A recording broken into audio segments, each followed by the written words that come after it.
नमस्कार दोस्तों, मैं हूं मुक्ता दीक्षित एस्ट्रोलॉजर। आज हम बात करेंगे कि मार्केट में काम करने वालों के लिए ऐसी कौन सी अंगूठी आप पहन सकते हैं जो आपको प्रॉफिट दे सकती है, आपके लाभ के रास्ते खोल सकती है और कैसे आपकी मदद कर सकती है।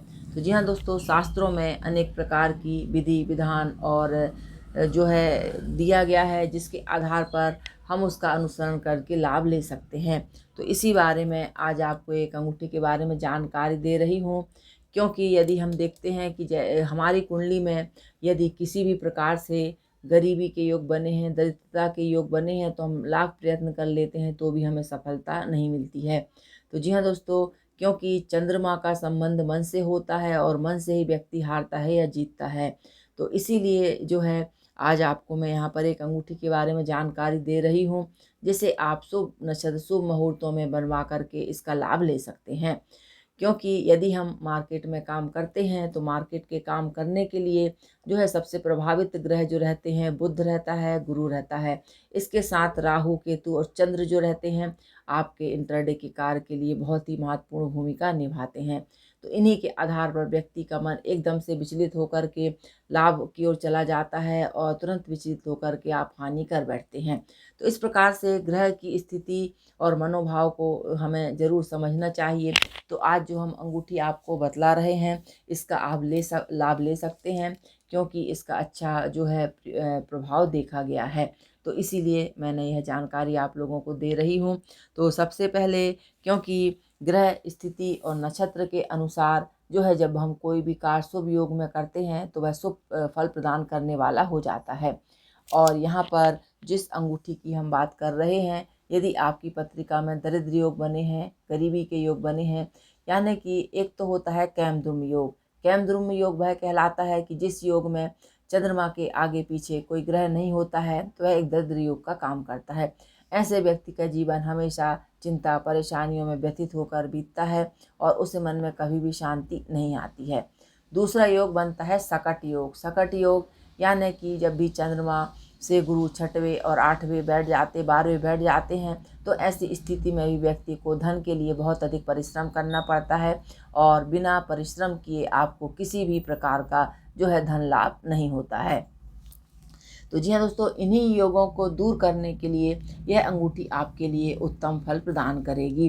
क्योंकि बहुत सारे लोगों के मैसेज रहते हैं, फ़ोन रहता है कि किस प्रकार का कार्य करें कि हमें कुछ मार्केट में लाभ के योग बने या हम लाभ ले सकते हैं।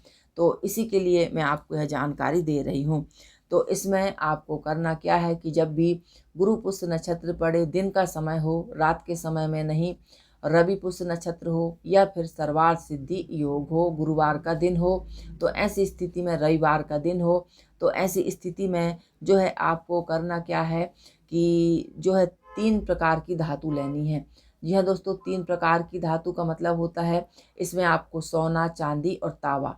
तो जी हाँ दोस्तों, इस प्रकार की ये 3 धातुओं के आपको तार लेने हैं अलग अलग। यानी कि यदि हम एक विश्लेषण करें तो तांबा कारक होता है मंगल का और इसमें सूर्य का भी कारक माना जाता है। इसके साथ यदि हम सोने को देखते हैं तो सोने का कारक सूर्य होता है और गुरु होता है। और चांदी का यदि हम देखते हैं तो चांदी जो रहती है चंद्रमा की कारक होती है। तो जी हाँ दोस्तों, जब हम सूर्य, मंगल, गुरु और चंद्र इन तीनों को एक साथ किसी शुभ मुहूर्त में पहनेंगे, तो इस प्रकार से जो 3 धातुओं के तार की अंगूठी जब हम पहनेंगे, तो यह अंगूठी हमारे लिए विशेष सुख, सौभाग्य और धन देने वाली हो जाती है।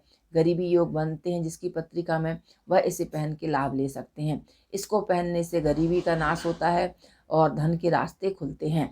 आर्थिक यदि आपके पास धन नहीं बचता है, तब भी यह अंगूठी आपके लिए विशेष जो है लाभ देने वाली हो जाती है। तो जी हाँ दोस्तों, लेकिन आपको ध्यान में बात यही रखनी है कि इन तीनों तारों को अलग अलग मतलब बनवा करके सोने का अलग, चांदी का अलग और तांबे का अलग 3 तार अलग लेने हैं और फिर तीनों तारों को एक साथ अंगूठी के रूप में बनवाना है। और यह कार्य जो आपको करना होगा तो वह गुरुवार का दिन हो या रविवार का दिन हो, गुरु पुष्य नक्षत्र हो, रवि पुष्य नक्षत्र हो या फिर उस दिन सर्वार्थ सिद्धि योग रहना चाहिए। तो यह आप जानकारी जो है किसी भी पंचांग या कैलेंडर से देख सकते हैं। और हमारे कार्यालय से भी इस प्रकार की अंगूठियाँ शुभ मुहूर्तों में जो है बनाई जाती हैं। तो आप उसको भी यदि नहीं बनवा सकते हैं तो जानकारी लेकर के प्राप्त कर सकते हैं। तो अब हम देखेंगे कि जब यह तीनों तार की अंगूठी बन जाती है तो इसे आप सबसे पहले दूध गंगा जल से धो कर के कम से कम इसमें जो है 108 बार ओम नमः शिवाय मंत्र से इसका जाप करें। फिर इसके बाद जो है शंकर जी को इसको अर्पित करें और शुभ मुहूर्त में जो है आप अपनी जो है रिंग फिंगर जिसे हम कहते हैं इसमें आप धारण कर सकते हैं, या बहुत से लोग तर्जनी में भी धारण कर सकते हैं। तो जी हाँ दोस्तों, इस प्रकार से जब हम ये अंगूठी पहनते हैं तो यह हमें विशेष ही जो है शुभ फल देने वाली हो जाती है। और इसके साथ यदि आप गणपति जी का धनदायक स्त्रोत का पाठ करते जाते हैं तो यह सोने पे सुहागा का काम करती है। तो जी हाँ दोस्तों, यह बहुत ही खास जानकारी थी, क्योंकि बहुत सारे लोग जो हैं इस बात को पूछ रहे थे, इसलिए मैंने यह आपके लिए वीडियो बनाया है। तो वीडियो को लाइक शेयर सब्सक्राइब जरूर कीजिए। देखने के लिए धन्यवाद। नमस्कार।